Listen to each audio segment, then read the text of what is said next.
అదేంటి అంటే వెస్ట్ బెంగాల్కి వెళదాం. వెస్ట్ బెంగాల్లో ఏం జరిగింది అంటే వెస్ట్ బెంగాల్లో ఇక్కడ దీది సంబరాలు చేసుకుంటున్నారు ఒక రకంగా బీజేపీ కార్యకర్తలు.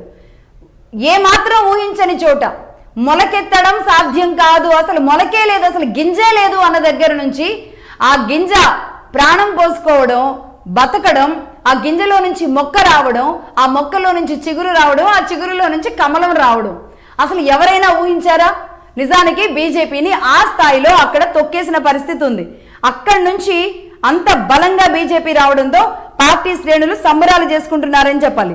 పార్టీ శ్రేణులు సంబరాలు ఆకాశాన్ని అంటున్నాయి వెస్ట్ బెంగాల్లో. అయితే ఇక్కడ మమతా బెనర్జీ ఈ సంబరాల్ని ఇవన్నీ అటేమో బీజేపీ సంబరాలు చేసుకుంటోంది.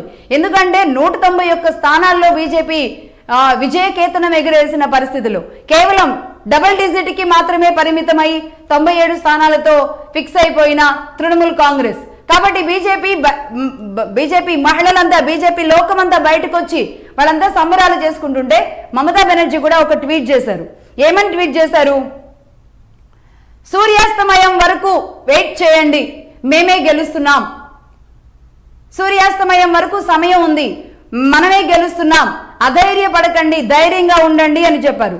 అలాగే 14 నుంచి 18 రౌండ్లు ఏవైతే ఉంటాయో అవి కంప్లీట్ అవ్వడానికి 5-6 గంటల సమయం కూడా పడుతుంది. కాబట్టి 14వ రౌండ్ 18వ రౌండ్ కంప్లీట్ అయ్యే వరకు, ఎందుకంటే 18 రౌండ్స్ కంప్లీట్ అయ్యే వరకు కూడా కాసుకొని కూర్చొని ఉండండి, లోపలే ఉండండి అందరూ. అన్ని రౌండ్లు ముగిసే వరకు బయటకు రావద్దు.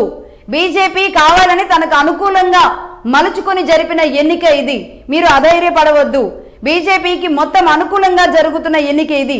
కేంద్ర బలగాలు తమ పార్టీ కార్యకర్తల్ని వేధిస్తున్నారు, మా పార్టీ కార్యకర్తల్ని కౌంటింగ్ సెంటర్ల దగ్గర కూడా ఇబ్బంది పెడుతున్నారు కేంద్ర బలగాలు అంటూ ఆవిడ ఒక అధైర్యపడొద్దు అని టీఎంసీ శ్రేణులకు అధైర్యపడకుండా ఉండడానికి ఒక వీడియో బెంగాల్ లాంగ్వేజ్ లో, బెంగాల్ భాషలో ఆవిడ ఒక వీడియో రిలీజ్ చేయడం జరిగింది.